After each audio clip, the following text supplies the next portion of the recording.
Bonjour, cette vidéo présente les différents traitements thermiques et au préalable le diagramme fer-carbone qu'il est important de connaître pour comprendre justement l'intérêt de ces traitements thermiques.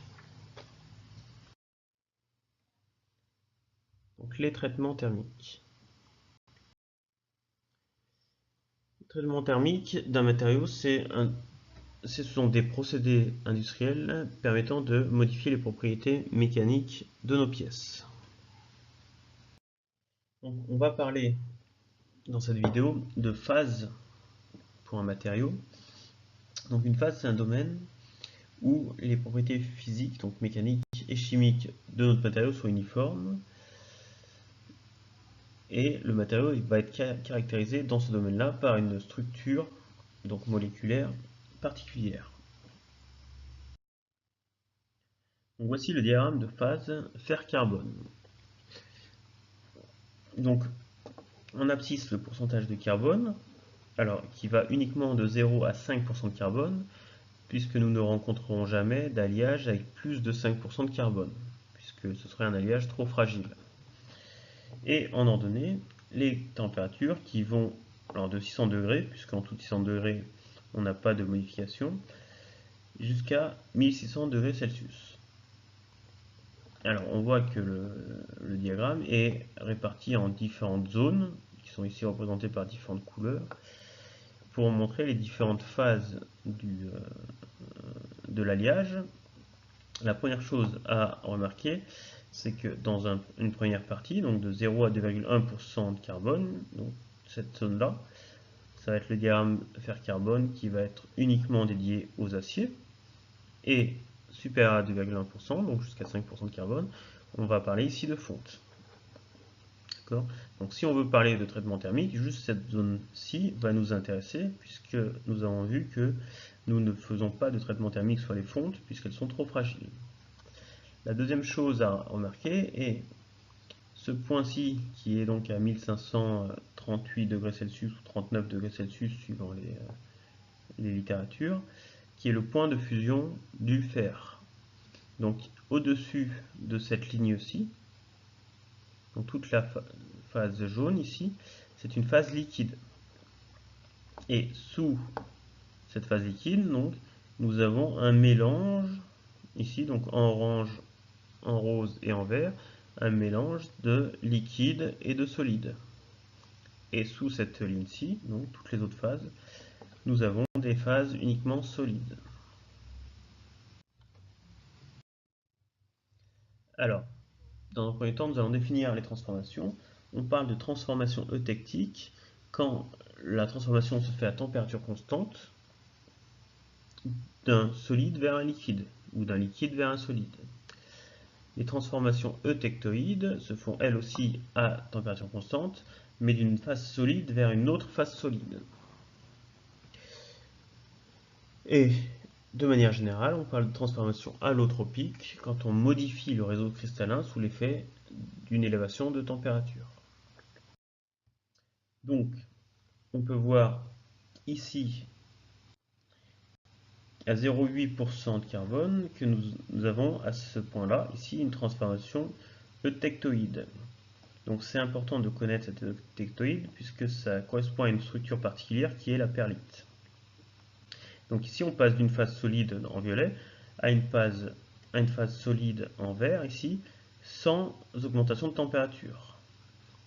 De la même façon, à 4,3% de carbone, nous avons à cet endroit-ci une transformation eutectique où on passe d'une phase solide à une phase liquide sans élévation de température, et donc sans passer par une phase liquide plus solide. Les différentes formes d'alliage donc du fer et du carbone. Donc des solutions solides, c'est un mélange métallique entre des atomes de fer et de carbone dans un réseau donc cristallin.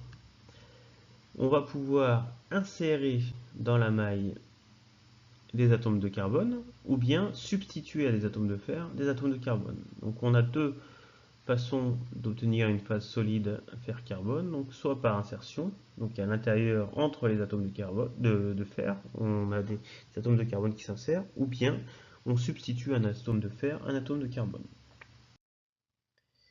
On rencontrera dans un premier temps le fer alpha, qui a une structure cristalline cubique centrée, et qu'on ne rencontrera uniquement en dessous de 906 degrés Celsius. Donc on peut voir ici, en dessous de 727 degrés Celsius, donc toute cette zone rouge, et 906 degrés Celsius à gauche. Donc dans toute cette zone-là, on rencontrera du fer alpha, donc sous forme cubique centrée.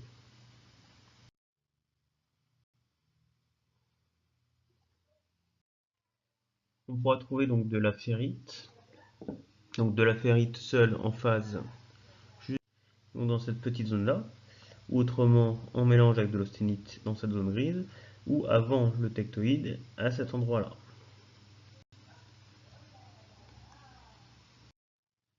Le fer gamma a lui une structure cubique à face centrée, et il a l'avantage de dissoudre facilement le carbone, donc ça va permettre d'augmenter la dureté de l'alliage, puisqu'on va insérer à l'intérieur de nos structures cristallines des atomes de carbone, et donc avoir une structure bien plus compacte. Le problème de cette structure fer gamma, c'est qu'on ne va la rencontrer qu'au-dessus de 727 degrés Celsius, donc dans cette zone-là. Donc c'est quelque chose qu'on aura du mal à rencontrer à nos températures d'utilisation. L'austenite est donc riche en carbone jusqu'à 2,1%, puisque la structure cubique face centrée dissout facilement le carbone, et on peut donc la refroidir brutalement pour obtenir de la martensite qui va avoir donc qui va être donc très dure, et donc qui sera la structure qu'on obtiendra après trempe. Donc l'austenite, on la trouve à cet endroit-là et dans toute la zone donc supérieure à 727 degrés Celsius. La cémentite, c'est un alliage donc de fer et de carbone qui est très dur, qu'on va retrouver dans cette zone-ci. Elle est très dure, mais elle a la particularité de précipiter entre les grains donc, de l'acier, et donc ce qui va fragiliser, la cémentite va fragiliser nos alliages. La perlite, c'est le tectoïde particulier qu'on retrouve donc à 0,85% de carbone, qu'on retrouve à cet endroit, et donc on retrouvera en partie avant et après cette limite. La diburite, c'est le mélange eutectique que l'on retrouve donc, à 4,3% de carbone.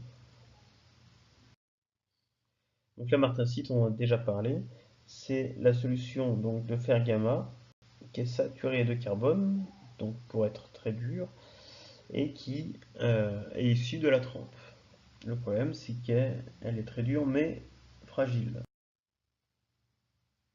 Donc ici, on voit juste la partie du dérivateur carbone qui est dédiée aux aciers, donc entre 0 et 2% de carbone. Donc on voit la zone de l'austenite ici, la perlite ici, et on voit ici qu'à droite de l'eutectoïde, on obtient de la cémentine, donc qui est très dure, mais qui précipite autour des grains de perlite, et donc qui va fragiliser de par leur côté fragile, donc de par son côté fragile, la cémentite va fragiliser les grains. Alors, les différents traitements thermiques que l'on peut rencontrer, donc la trempe, qui a pour but d'augmenter la dureté de l'alliage, et a pour principe en fait de chauffer au-dessus de la limite entre l'austenite et les structures fer alpha. On maintient la température pour permettre à l'alliage de changer de structure cristalline, puis on cherche à figer rapidement cette structure pour garder le carbone prisonnier des mailles. Donc, le principe de la trempe, c'est de chauffer au-dessus de cette courbe rouge, donc uniquement pour les aciers, hein, donc jusqu'à 2,1% de carbone, pour permettre à l'alliage de changer de structure et de se mettre sous structure cubique face centrée, pour pouvoir dissoudre le carbone, et donc de figer cette structure en gardant le carbone emprisonné dans la maille pour avoir une maille très compacte et obtenir un alliage dur. Donc généralement, nous, nous pouvons dire qu'on chauffe à environ 50 degrés Celsius au-dessus de cette courbe rouge. Et pour d'éventuels exercices, nous considérons que cette ligne AC3 est une droite, donc entre 906 degrés Celsius pour 0% de carbone et 727 degrés Celsius pour 0,8% de carbone. Donc ici, nous avons un palier à 727 degrés Celsius. Le problème de la trempe, c'est de créer des contraintes dans le matériau qui fragilisent l'alliage. Donc après, nous pouvons faire un revenu pour essayer de relâcher ces contraintes et donc de diminuer la fragilité de l'alliage. On réchauffe donc notre alliage, mais sans repasser dans le domaine austénitique. On maintient la température pour relâcher les contraintes. Un procédé qui ressemble un peu au revenu, mais qui pourra lui se passer à température supérieure à notre courbe AC3 ou AC1, c'est le recuit que l'on peut utiliser après d'autres procédés de fabrication pour relâcher les tensions internes, comme après un usinage par exemple. Et on va chercher à jouer sur les valeurs minimales de ténacité et les valeurs maximales de ductilité. Donc le principe ressemble au revenu, mais on peut chauffer, donc je vous l'ai dit, au-dessus de la courbe AC3. Et on revient doucement, donc pour éviter les phénomènes de trempe, à une température ambiante. Ensuite, nous allons voir des procédés permettant de durcir en surface les alliages. Donc, dans un premier temps, c'est la cémentation, qui a pour but de durcir les surfaces des pièces, et qui consiste à, dans un environnement chauffé, à essayer d'intégrer en surface des atomes de carbone pour avoir une couche superficielle dure et avoir un cœur toujours ductile. La nitruration a le même objectif, mais on ne va pas insérer du carbone, mais de l'azote en surface. Et la carbonitruration, c'est un alliage des deux procédés, où l'on cherche donc à durcir la surface des pièces par l'ajout à la fois d'azote et à la fois du carbone. Voilà, c'est tout pour cette vidéo sur les traitements thermiques.